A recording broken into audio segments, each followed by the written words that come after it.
Ma ti vendicherà, Ida? Ti vendicherà di sicuro, visto che l'abbiamo costretto a mettersi in macchina.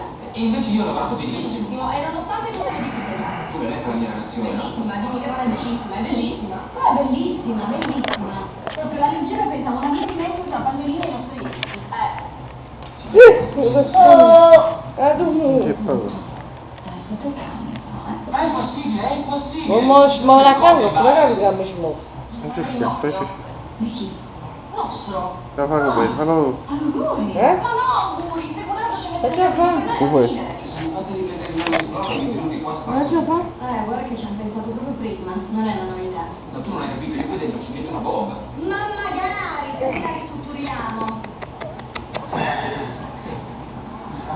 Ma se no, ma gliel'hai detto che colpa tua? Colpa mia? E certo, Serena mi ha baciato solo per farci rispetto, non lo sai?